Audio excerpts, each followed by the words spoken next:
Ողջույն Տիգրան, մենք նախորդ թողարկումներին բազմիցս անդրադարձել ենք ընդդիմադիր քաղաքական գործիչների նկատմամբ իրականացվող տարբեր գործողություններին, այսօր մի փոքր այլ բաղադրիչի մասին կխոսենք, տնտեսական ազատության եւ ազդեցության առհասարակ, մասնավորապես գիտենք, որ Գագիկ Ծառուկյանին պատկանող տարբեր գործարների, շինությունների նկատմամբ կալանքներ են դրված, այս ամեն ինչ ընդհանրապես ինչ տպավորություն եւ ինչ ազդեցություն է թողնելու հետագայում։ Այո, բացի կալանքներից արձանագրենք արդեն, որ Արարատի ցեմենտի գործարանը ազգայնացման գործընթացով անցել է եւ արդեն անցել է պետական կառավարման, մեծ հաշվով կրկնվել է հեծի հետ այդ պատմությունը։ Սա ընդհանուր առմամբ կարծում եմ մի շարք խնդիրներ է ստեղծում, ինչպես արդեն նշեցիր, խոսել ենք արդեն ընտրովի արդարադատության մասին, ժողովրդավարության համար այս հնարավոր հետևանքների մասին, բայց սա նաեւ լրջագույն ազդեցություն է ունենում Հայաստանի ներդրումային միջավայրի վրա, որովհետև եթե չկան հստակ խաղի կանոններ բիզնեսի, այդ թվում նաև խոշոր բիզնեսի համար,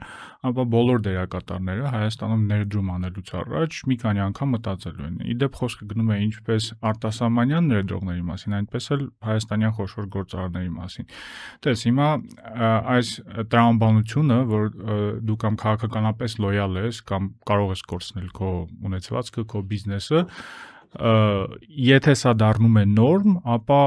այս նորմը կարող է գոյություն ունենալ օրինակ իշխանափոխությունից հետո նաև։ Մենք գիտենք, որ կան բազմաթիվ գործարարներ, խոշոր գործարարներ, որոնք աջակցում են իշխող ուժին հիմա, որոնք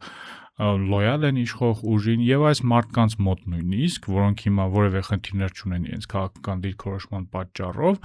կարող են առաջանալ մտքեր, որ եթե մենք հիմա մեր բոլոր ներդրումները կատարենք Հայաստանում, մեր կապիտալը պահպանենք Հայաստանում, ապա վաղ թե ուշ երբ տեղի ունենա իշխանափոխություն, այս նույն սկզբունքները կարող են կիրառվել նաև մեր նկատմամբ։ Եթե այսօրվա ընդդիմության դեմ են այդպիսի միջոցներ կիրառում, վաղը արդեն կարող են գործող իշխանությունների հետ աֆիլիացված դերակատարներին նմանատիպ ճնշումների ենթարկել, եւ սա նաև գիտես հեղափոխության այն հերթական խոստումների դրժումներ, հիշում ես հեղափոխությունը արվում էր այն լոզունգների ներքո, որ չի լինելու վենդետա, այդ թվում նաև այս հարցերում վենդետա, մենք տեսնում ենք, որ մեծ հաշվով զուտ քաղաքական պատճառներով տարբեր մարդկանց նկատմամբ գործընթացներ իրականացում։ Ու այստեղ պետք է արձանագրել, որ ինքնին օրինակ նույն ապօրինի գույքի բռնագանձման գործընթացը կարող է լինել նորմալ գործընթաց, բայց այդ դրա մասն էի ուզում հարցնել, որպեսզի դիտողներ կլինեն, որ հարց կառաջանա, եթե խախտումներ կան կամ անօրինական բաներ կան, բնականաբար նման գործընթաց պետք է ընթանա։ Այո, նման գործընթաց կարող է ընթանալ, չնայած այստեղ եւս կարող են լինել քննարկումներ, ինչքանով է դա նպատակահարմար, ընդհանուր առմամբ տնտեսական զարգացման տեսանկյունից, որովհետեւ բոլոր երկրներում էլ կապիտալի նախնական կուտակման շրջանում մեծ հաշվով ոչ այդքան օրինական միջոցներով են մարդիկ հասնում, դա այդպես է, ինչպես արևմուտքում կապիտալիզմի հաստատման առաջին տասնամյակների ընթացքում, այնպես էլ հետխորհրդային մի շարք երկրներում, այստեղ կարծում եմ տնտեսագիտական եւ քաղաքագիտական հարց է, որն է ճիշտ մոտեցում։ Արդյոք այդ բռնագանձումը օրինակ ճիշտ մոտեցում է, թե կարելի է մտածել ավելի էֆեկտիվ մեխանիզմներ այդ միջոցները օրինակ ինչ որ սոցիալական հարկի միջոցով հասարակությանը վերադարձնելու համար, բայց նույնիսկ եթե ընտրել ենք այս մոդելը, որ փորձում ենք այդ իրոք ապօրինի կերպով կուտակված ունեցվածքը կամ այլ միավորներ բռնագանձել, այստեղ եթե չկա բոլորի համար նույն կանոնը, նույն օրենքը, նույն պայմանը, ապա սա արդեն ոչ թե օրենք է դառնում, սա ոչ թե ինստիտուտ է դառնում, այլ ինչ որ կամայական քաղաքական գործիչ, որը կիրառվում է ընդդիմախոսների նկատմամբ եւ մեծ հաշվով չի կիրառվում լոյալ դեմքերի նկատմամբ։ Մենք գիտենք, որ օրինակ նախկինում իշխող կուսակցության մաս հանդիսացած եւ падգամավոր Խաչատուր Սուքիասյանը եւս մի քանի հոդվածներով անցնում է ապօրինի բռնագանձման հենց այդ գործերով, բայց մենք չենք տեսնում որևէ զարգացումներ այդ գործերով։ Այն դեպքում, երբ ընդդիմադիր գործիչները հատկապես նախընտրական փուլում եւ ընտրական փուլում ակտիվություն ցուցաբերած ընդդիմադիր գործիչները ենթարկվում են այսպիսի վերաբերմունքի։ Այստեղ գոյություն ունի նաեւ մեկ այլ խնդիր, ինչպես արդեն նշեցի, կան բազմաթիվ քաղաքական համակարգեր, որտեղ քաղաքական ազատությունների գոյություն չունեն, բայց նրանք կարողանում են ապահովել զարգացում, տնտեսական զարգացում եւ հիմնական պատճառներից մեկը այն է, որ հիճուկս այն հանգամանքին, որ չկան քաղաքական ազատություններ, մեծ հաշվով ավտորիտար համակարգեր են կամ կիսաավտորիտար համակարգեր, այնուամենայնիվ տնտեսական առումով այդ ազատությունները առաջին հերթին եւ մասնավոր սեփականության անձեռնխելիության սկզբունքը պահպանում է։ Դրա լավագույն օրինակը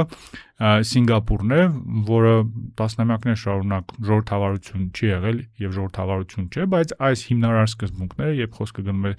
սեփական անձեռնխելիությանը, ազատ առևտրին,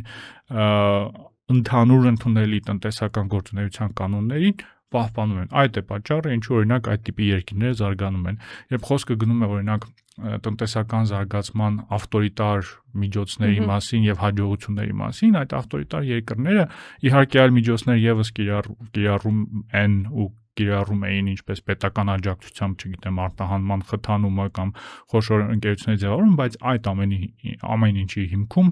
ընկած է հենց սեփականության անձեռնխելիության սկզբունքը եւ դու մեծ հաշվով ոտնահարում ես այս սկզբունքը, ակնկալել, որ Հայաստանում ինչ-որ խոշոր ներդրումներ կլինեն, եթե այդ ներդրումները պայմանավորված չեն քաղաքական ինչ-որ պայմանավորվածություններով, անիմաստ է։ Եվ իրականում այս իրավիճակը արդեն իսկ գոյություններ հեծի ազգայնացման ժամանակահատվածում, կարծում եմ կառավարության ներսում եւս կան բազմաթիվ մարդիկ, ավելի տեխնոկրատներ, բյուրոկրատներ, որոնք հասկանում են այս խնդիրները, որոնք կարող են նույնիսկ մասնավոր զրույցներում խոսել այն մասին, որ սա հագին լուրջ վնաս է հասցրել Հայաստանի Հանրապետությանը, բայց մեծ հաշվով այստեղ եւս ինչպես բազմաթիվ այլ հարցերում ինչ որ տնտեսական զարգացման հեռանկարները ընդհանուր պետական շահը ստորադասվում է շատ նեղ ներքաղաքական նպատակներին եւ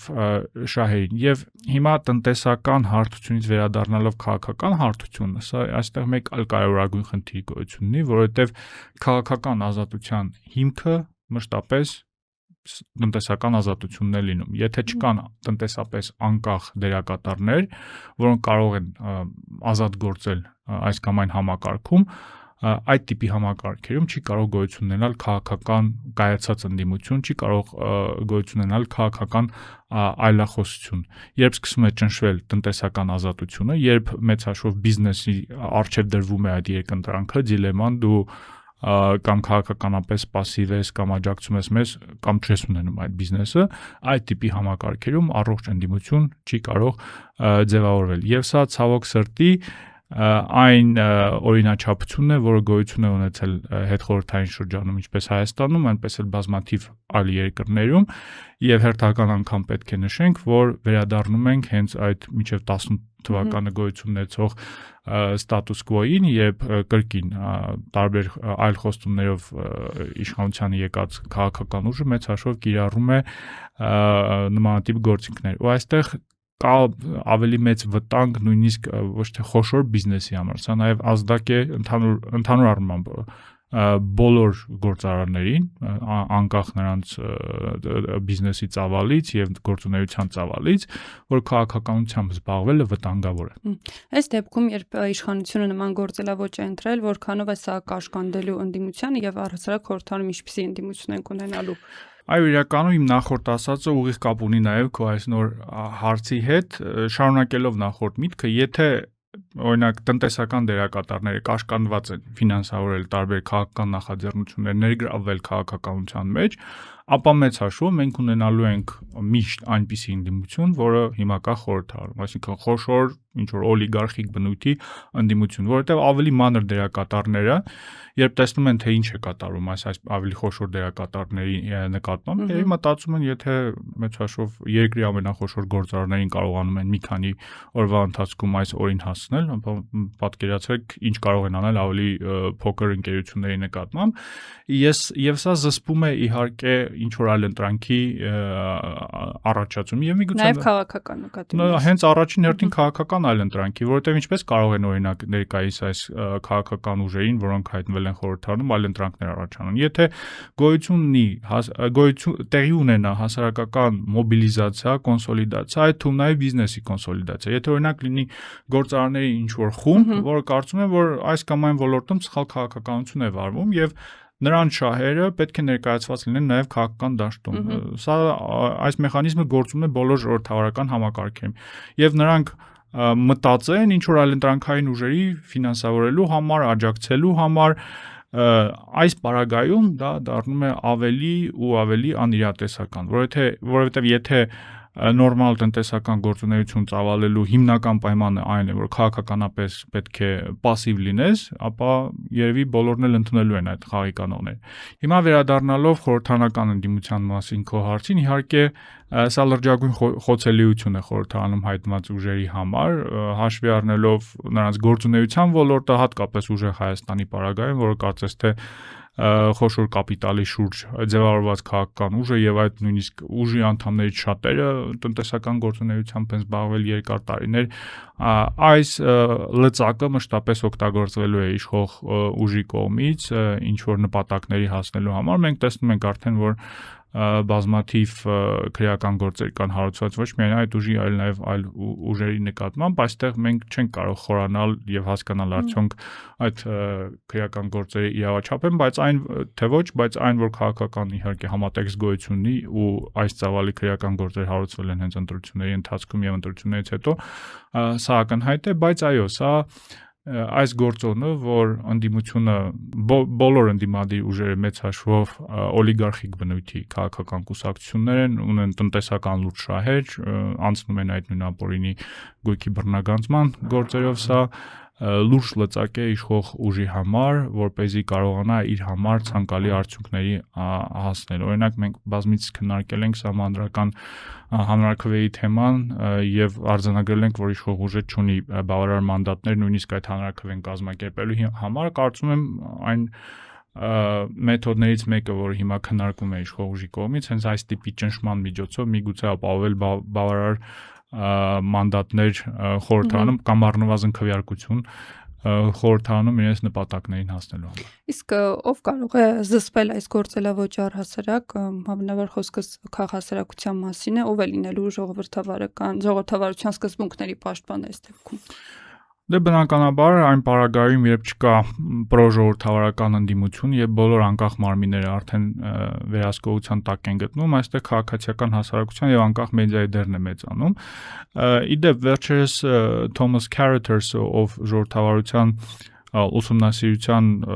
առաջատար դեմքերից է աշխարհում, շատ հետաքրքիր հոդված է հրապարակել, որով ցույց է տալիս, որ այն հանգամանքը, որ Հունգարիայում տեղի ունեցավ մեծ հաշվով ժողովրդավարական առաջընթաց, այսինքն Վիկտոր Օրբանը պարտվեց ընտրություններում եւ ընդունեց այդ արդյունքները, պայմանավորված էր նաեւ Հունգարիայի քաղաքասարակության NGO այդ սեկտորի ՀԿ-ների սեկտորի գործունեությամբ, որոնք կարծես թե առաջին հայացքից այդքան էլ կարևոր աշխատանք չեն կատարում, այսինքն մեծ պատկերի վրա այդ աշխատանքը չէր ազդում, բայց նրանք տարիներ շարունակ համակարգային բնույթի գործողություններ էին իրականացնելու, ինչպես օրինակ փաստագրում էին տարբեր խախտումները, հակասահմանադրական քայլերը, հակաժողովրդավարական քայլերը, անընդհատ դիմում էին դատարաններ, չնայած նույնիսկ հույս էլ չունեին, որ կարող են հայտնել այդ դատարաններում, երբ կառավարությունը կրկին ինչ որ հակասահմանադրական կամ հակաօրինական քայլեր ձեռնարկում, ազատ հարթակներ էին ստեղծում այլընտրանքային կարծիքների համար, որպեսզի այն դժգոհությունը, որը կա հասարակության մեջ, կարողանա արտահայտվել ոչ պետական հարթակներում, եւ Carothers-ը, ով տասնամյակներ շարունակ զբաղվում է այս հարցում, նշում է, որ հենց սա է ստեղծել այն հնարավորությունը, որպեսզի այս ընտրությունների ընթացքում օրինակ հնարավոր լինի իշխանափոխությունը։ Հիմա Հայաստանում կարծում եմ մենք նույն խնդիրը ունենք, շատերը դեռևս գտնում են հետհեղափոխական տրամաբանության մեջ եւ չեն հասկանում, որ իրավիճակը ամբողջությամբ փոխվել է։ Եթե հեղափոխությունից հետո, երբ քաղաքասարակության զգալի մասը, ակտիվ մասը կամ դարձել է կառավարության մաս կամ բազմաթիվ ընկերներ ունեցել է ու ունի կառավարության կազմում, եւ տրամաբանությունը այն էր, որ պետք է ավելի համագործակցային գործելավոճ դրսևորել, պետք է ավելի շատ համագործակցել, այլ ոչ թե քննադատել իշխանությանը, ապա վերջին տարիների այս միտումները եւ տրամաբանությունը ցույց է տալիս, որ այս մոտեցումները պիտի փոփոխվեն։ Մենք այլևս գործ չունենք ինչ որ հետհեղափոխական կառավարության հետ, որը ինչ որ պրոժողովրդավարական խոստումներով եկել է եւ փորձում է իրականացնել, միգուցե չի կարողանում ինչ որ հմտությունների պակասի պատճառով։ Հիմա գործ ունենք մի քաղաքական ուժի հետ, որը համակարգային կերպով կենտրոնացել է իշխանությունը, որը մեծ հաշվով ստեղծել է մի քաղաքական համակարգ, որտեղ բոլոր պետական ինստիտուտները ծառայում են իշխող ուժի շահերին, եւ քաղաքասարակությունը այդ առումով պետք է վերաիմաստավորի իր գործունեությունը։ Կներես, ի՞նչն է կաշկանդում քաղաքասարակությանը։ Դե կարծում եմ, օրինակ, այս որակի ընդդիմության գոյությունը, մինչև հիմա կա մտավախություն, որ եթե ինչ որ ավելի քննադատական մոտեցում լինի իշխանության նկատմամբ, կարող են այդ նախկին ուժերը գալ իշխանության կամ Ռուսաստանի հետ աֆիլիացիա ունեցող ուժերը գան իշխանության, մի մասը միգուցե թերագնահատում է տեղի ունեցող գործընթացների լրջության աստիճանը, ու այստեղ նաև պետք է արձանագրենք, որ իհարկե խոսքը ողջ քաղաքացիական հասարակության մասին չէ, քաղաքացիական հասարակության բավականին ակտիվ սեգմենտ գոյություն ունի, որը մշտապես խոսում է այս խնդիրների մասին եւ բարձրաձայնում է այս խնդիրները, խոսքը այն մասին է, որ բոլորը հիմա պիտի հասկանանք։ Մենք վերջին շրջանում ունեցել ենք մի քանի միջադեպ, երբ հասարակությունը ի հեճուկս իր տարբերությունների, չգիտեմ, քաղաքական նաև նախապատվությունների միգուցե կարողացել է կոնսոլիդացված ինչ որ մոտեցում ցուցաբերել եւ դա բավականին լուրջ արդյունք է տվել։ Հիմա այս մոտեցումը պետք է գերակայող դառնալ, որովհետեւ եթե քաղաքասարակության որոշ մեր գործընկերներ զբաղվում են ոչ թե անկախ գործունեությամբ զբաղեցվելով այս անկախ տարածքը, այլ օրինակ զբաղվում են քարոզչությամբ, ինչ որ քաղաքական ուժի, դա քաղաքասարակության հետ կապ չունի, կապ չունեցող գործունեություն եւ նույնը վերաբերում է նաեւ միջազգային գործընկերներին, վերադառնալով քո հարցին, ով եւ ինչպես պետք է կարող է աջակցել այս ամենին կամ նպաստել, որպեսզի այս բացասական գործընթացները չզարգանան, միջազգային գործընկերների մոտեցումները եւս պետք է փոփոխվեն։ Մինչև ընտրությունները այդ շատերի մոտեցումները պայմանավորված են եղել շատ պրագմատիկ հաշվարկներով, կրկին նկատի ունենելով այն դաշտը, որ հիմա մենք ունենք եւ ընդդիմությունը եւ այլընտրանքը գործող իշխանության, բայց հետ ընտրական փուլում առնվազն այս մոտեցումները պետք է փոփոխվեն եւ պետք է ավելի շատ աշխատանք կատարվի անկախ դերակատարների ուժեղացման ուղղությամբ եւ նոր անկախ դերակատարների ձևավորման ուղղությամբ, որովհետեւ ինչպես արդեն նշեցի, բոլոր մյուս կարևոր բաղադրիչների բացակայության պարագայում անկախ ինստիտուտներ, օրենքի գերակայություն եւ այլն, անկախ մեդիան եւ քաղաքասարակությունը առանցքային դեր են ունենալու մոտակա տարիներին այս խնդիրներին դիմակայելու հարցում։ Շնորհակալ եմ, Տիգրան։ Ես էլ եմ շնորհակալ։